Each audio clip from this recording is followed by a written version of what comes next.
Hey, what is going on, everyone? So, unfortunately, we had some technical difficulties this week. Chip is not at home and is off on vacation for Christmas. And the internet's not the best where Chip is at, so we weren't able to record a full episode for this week. We did get one of the segments done talking about just our podcast this year in 2022, with this being the last episode of this year. We only able to get that segment done before we ran into technical difficulties with the internet Chip had available to him. So that's all we've got for you this week. We'll be back with another full episode next week, Tuesday at 7 a.m. Eastern, so stay tuned for that. But I hope you enjoy this little bit year in review of the Uncommon Energy podcast in 2022. See you all next week.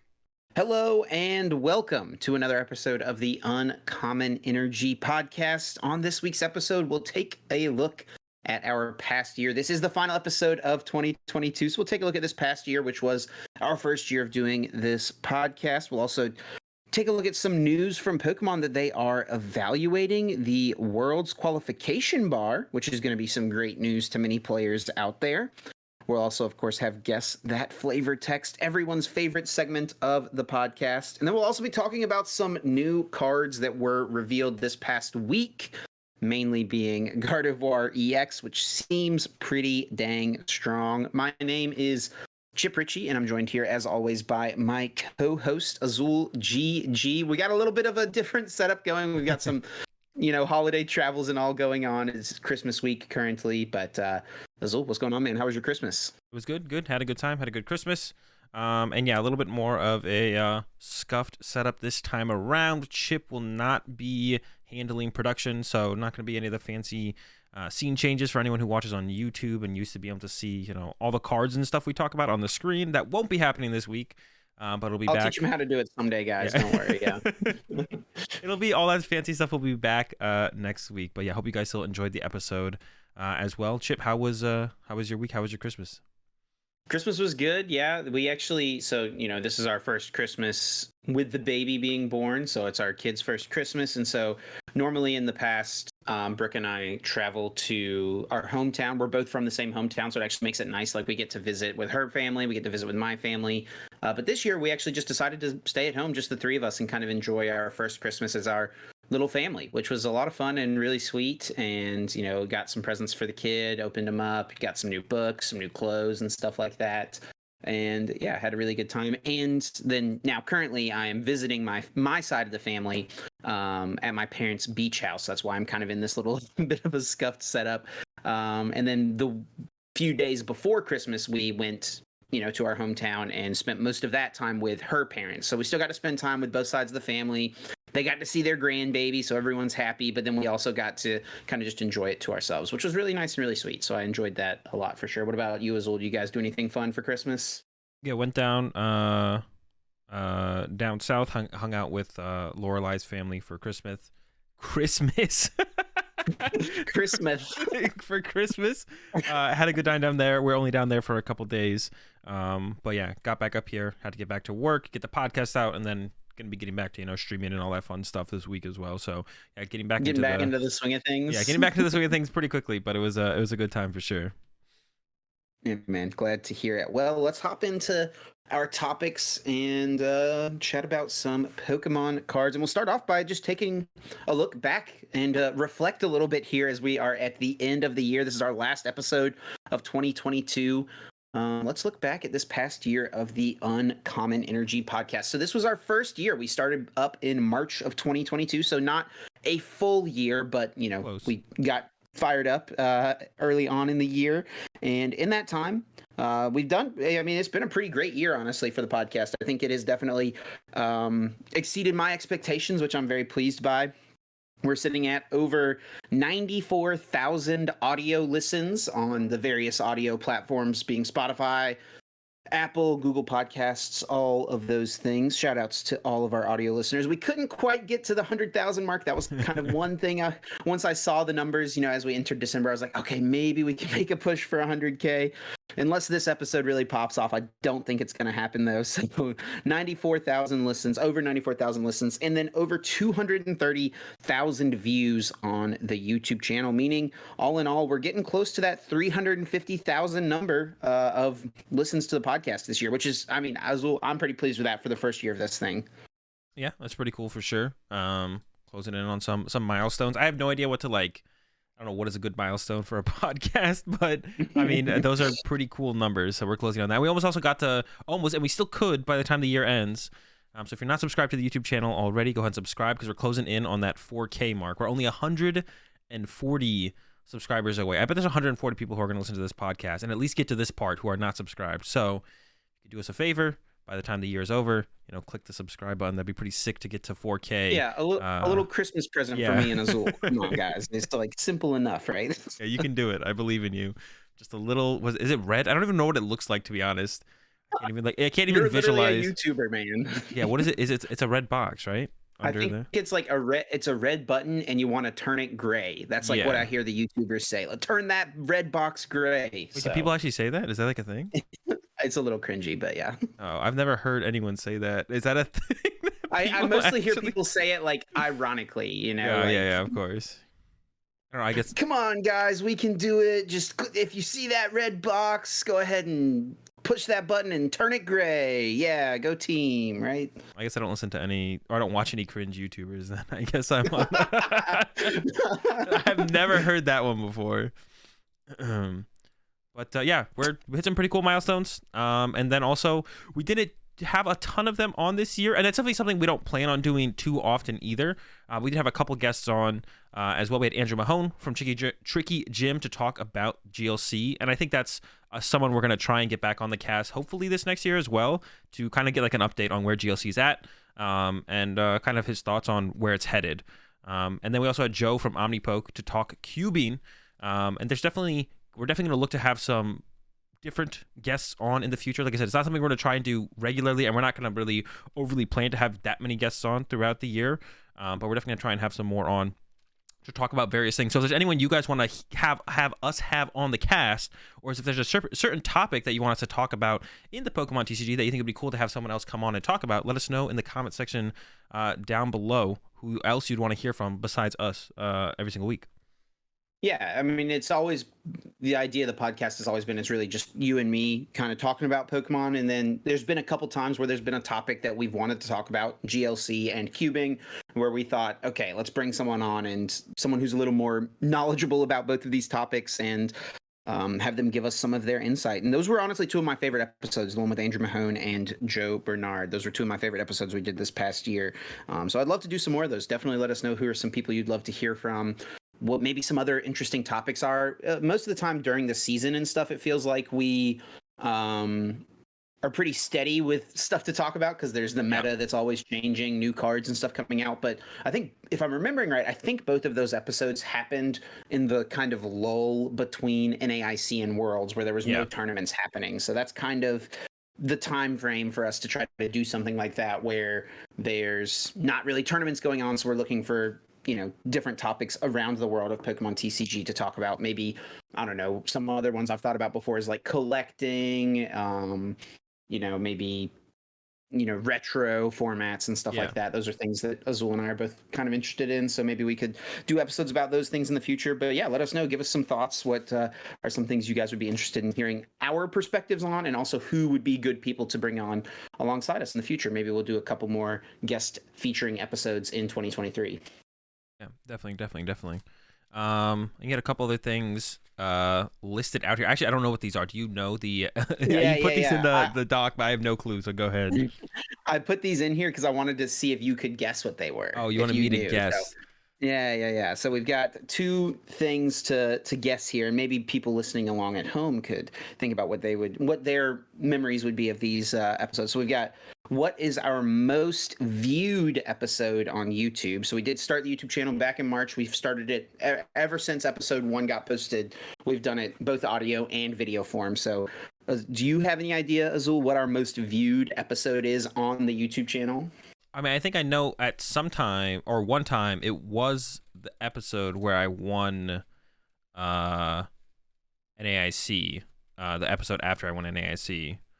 I think. Wrong. That is the second most viewed, and it has always been the second most viewed. It has always been? Because the first most viewed was actually our second episode, which was after Salt Lake City, and I think the title of the episode is a player was disqualified from Salt Lake City Regionals. Okay. All right. Honestly, some prime clickbait, I think. Yeah, that was a good it's one. it's what we were talking about, but it was also like really interesting, and people wanted to see what it was all about, right? So it's Yeah. kind of like the perfect storm of getting people to watch it. And that was like such a big jump for us because, like I said, it was our second episode. That video I think has like 17,000 views right now on YouTube. It's our most viewed episode on the YouTube channel. This, you mentioned the one after you won AIC, which is the second most viewed. I think it's sitting around like 10 or 11K, something like that. So still a very solid episode. You won an AIC, but you can't win the podcast views contest. That's okay. Unlucky. And then I think the one we had with Mahone was up there as well, I think. It is up there, yes. Yeah, that is, I think, right behind your NAIC dub. So those were all some pretty good episodes. And I mean, I think, I don't know, it's kind of interesting. Like, I don't really have specific memories of that second episode being like exceptional. I think it was just kind of a perfect storm of there is something really interesting, a big hot button topic that occurred in the Pokemon community right after the first North American regionals back from COVID. So I think there was like just a lot of eyes. It was like just, it all came together for that episode to do really well. And that was actually a big part of, I think, how our growth has gone through the year, where, we had a big jump up there. Things kind of petered down a little bit, but we got a lot of new listeners, maybe from that specific episode. So maybe if you're someone who's listening, who started listening with episode 2 right after that happened, let us know. Yeah, let us know. And then one more is what do you think, Azul, is the most listened to episode? And I'll give you a hint. It is none of the 3 that we just mentioned. Not the Mahone episode, not the NAIC win, and not the player was disqualified from Salt Lake City Regionals. So that listen to would be like from like Spotify. On the audio platforms. Right, it's different. Interesting. That actually is weird that it is different. It makes me think it's probably, because it's actually so weird. How discoverable are podcasts on those platforms? They can't be too discoverable, right? Like, Azul learns how podcasts work 9 months into making one. Like, they can't be too discoverable, right? Like, for people to actually find them. I would imagine they're not. I mean, I think it kind of depends on what you're looking for, right? I mean, I think if you went onto Spotify or Apple Podcasts or whatever and just typed in Pokemon TCG, our podcast would be probably one of the first things to pop up. Yeah, that's true. I mean, so I think it's like discoverability is based on more so people seeking it out, I feel like. Yeah, I don't know. Maybe the algorithm feeds it to people based on, if they listen to, like, I think our category on the podcasting platforms is like leisure or games or something like that. So maybe if we had an episode that did really well, I mean, who knows how all these algorithms work, right? That's kind of the big thing everyone's always trying to figure out. So maybe it feeds it to someone based on something they've listened to in the past. I don't know. Yeah, I have no clue, to be honest. Which one is the most listened to episode? It's actually a recent episode, and it is the one after Tord won his 4th international championship. That was, I believe, what the title was, is Tord won his 4th international championships. And that one is sitting right at around 3,200 listens. Okay. Yeah, that's actually interesting. I guess that makes, I mean, I don't know. I guess that's just weird. I guess, like, because there's less discoverability on the podcasting platforms, it would make sense that the ones that get listened to the most are the newest ones, because it's just like with natural growth of the podcast, right? Because there's just no discoverability. That's what we've kind of seen this year over. Yeah, it's just like, it's kind of just a steady, like, if you look at the numbers throughout the year, it's kind of like a steady growth upwards on the audio front. But then on the YouTube, it's a little more up and down, kind of just with whatever the topics go with. Maybe if we had a better thumbnail or a worse thumbnail, or, there's so many more factors on YouTube, I feel like, compared to online. Yeah, definitely. And looking back at 2022, let's talk a little bit about some of our personal highlights from this past season. Obviously, Azul, you have a pretty big crowning accomplishment to remember when you think back to the year 2022. Yeah. We took down NAIC, and I think besides that, like, the goal I kind of set for myself at a certain point in the season was to feel like I put myself in a spot to top 8 every event that I've gone to. And I feel like I did that towards the, Milwaukee on. And I feel like I set that, I don't know when I set that kind of goal for myself. I think it was like going into the next season after Worlds. I was like, I think it's possible to do, and I'm gonna try and do that with how much time I can commit to the game. Let's see if I can do that. I think I've been able to get. I think I've been able to do that so far. I think I put myself in a spot to almost top 8 every major event I've been to so far. I've been on a lot of win-ins. I got a lot of top 16 so far since Milwaukee. A lot of top 16s. Everything. I have top 16 everything besides 2 events where I got top 32. But I still feel like I was in a spot to get top 8 at those events as well, which was Worlds and one of the more recent ones, Peoria. So I still feel like I was in a pretty good spot at both of those tournaments to get. To push for a top 8 potentially. I think another thing, like looking back on the year for me, just in general, was like putting or getting a kind of a group of players back together to, to have like that more serious testing group. I mean, I've been playing with Caleb for forever now. I can't even I don't even remember when we started playing, but that was a long time ago now. So I've been playing with Caleb for forever. 2018 sometime probably. Yeah, 2018, 2017. Yeah. So I've been playing with Caleb for forever now. And then, there was a big break over COVID. And, the old group that we used to play with didn't really play anymore. And then we came into this season kind of looking for more players to kind of work with. And I think we put together a pretty good group now. And I'm pretty content with where everything is going with that and how everything is feeling. So, yeah, that's definitely like a nice big step to have taken back again, taking that step of like getting a group of players together who are kind of all on the same page and want to accomplish the same things in the game. So yeah, and that's been nice, and hopefully that continues going into the next year for my playing and all that. Yeah, it's been really cool to see kind of the group's consistency, right? Where it feels like pretty good. And that's like not even when you talk about like you yourself wanting to be able to be in a position to make top 8. I feel like that's also in proxy. Like if one of your testing partners makes top 8, then you just had a good deck for the tournament, right? Because they made top 8 with it. Maybe your matchups just didn't go quite as well, or maybe you missed a 50% draw that they would have hit, right? Something like that. Like one of these like small things that can go wrong throughout the course of a tournament to cause you to miss but someone else to be in. I think like the biggest thing that you have control over besides just your in-game play is deck choice, and that's really to me what it feels like the biggest part of the testing group has become, is like ironing out the best 60 in your mind for the event. And if you're able to look back on the event and feel like, yeah, we got the perfect 60, someone made top 8, a couple people made top 8, top 4, whatever, or hopefully wins the event eventually, then yeah, even if 1 or 2 people in the group end up missing day 2 or getting top 64, something like that, like it's still a successful weekend for the group because someone else was able to find success, right? Yeah, definitely for sure.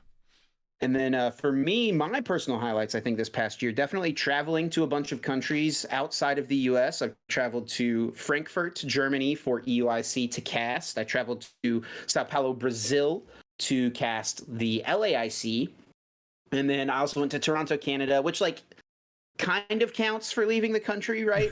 I think it's like the tamest way to say that, yeah, I went international when you're coming from the US. But yeah, so like outside of the US, 3 different countries for casting Pokemon tournaments, which is pretty sweet. Unfortunately, couldn't do Worlds. I did get asked, but I couldn't do Worlds because of the proximity to the birth of little baby Samuel. So just because of timing and all those things, wasn't able to make that one work. But yeah, maybe in 2023 I'll be able to say it was 3 countries or 4 countries or 5 countries, something like that. Who knows?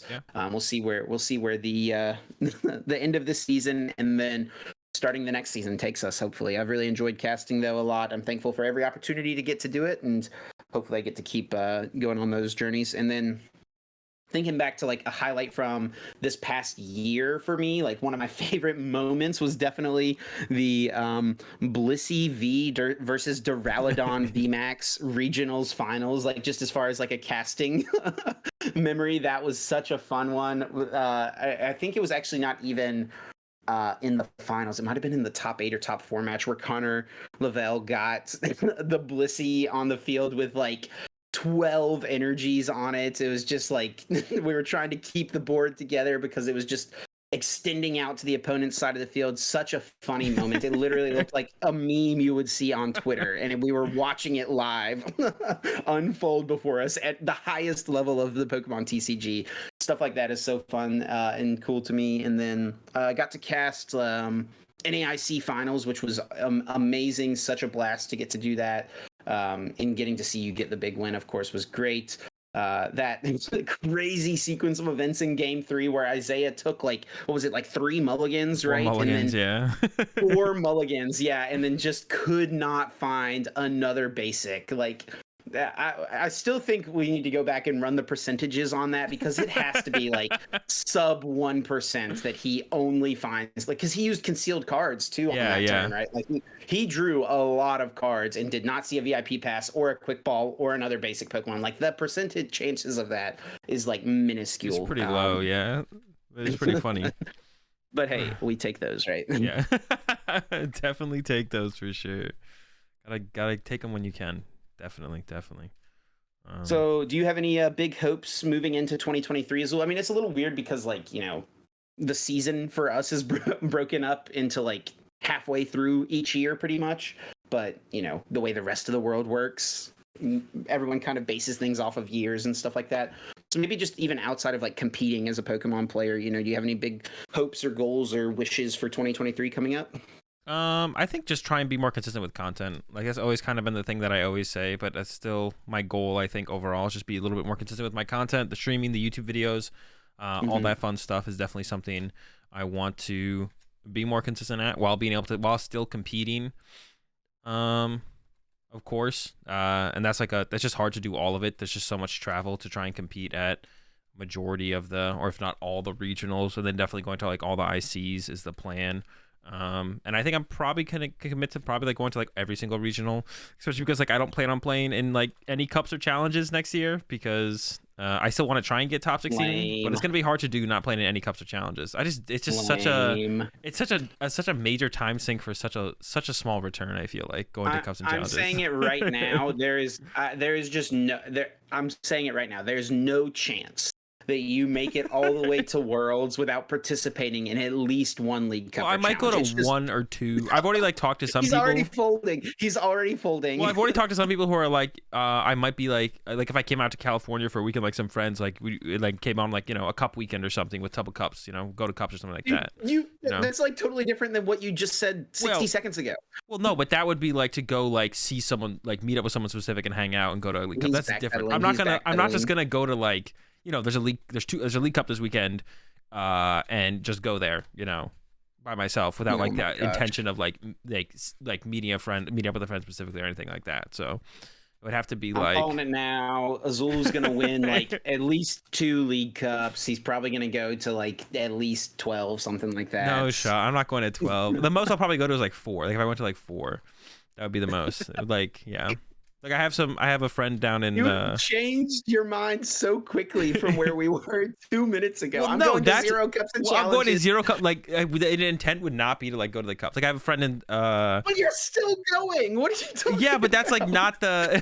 It's so different. That's the. It's not. It's literally not. You said I'm not going to any cups or challenges, and then 2 minutes later you said, "Yeah, I'll probably go to like 4." Okay. Yeah, I might. Yeah, that's it. But that's it. I might go to. I might end up like at a couple cups. Oh my gosh. But not for like I'm not trying to like grind cups and challenges to get as many points as possible. Sure. That's understandable. It definitely can become a ridiculous grind if you're really fighting for those like IC stipends and stuff like that. Especially it can be really, really grindy. Yeah, for me, I mean, I definitely want to try to. I mean, I just got to play in a regionals a couple weeks ago. I really enjoyed that. I don't know that I'll play in another regionals this year. Even if I don't work one, I probably wouldn't go to play. Just stay home and like take care of the kid and stuff like that. Spend time with family. But we'll see. I mean, I'm not gonna like commit to that. Definitely won't happen. It just kind of depends on what the. Still with us, Chip?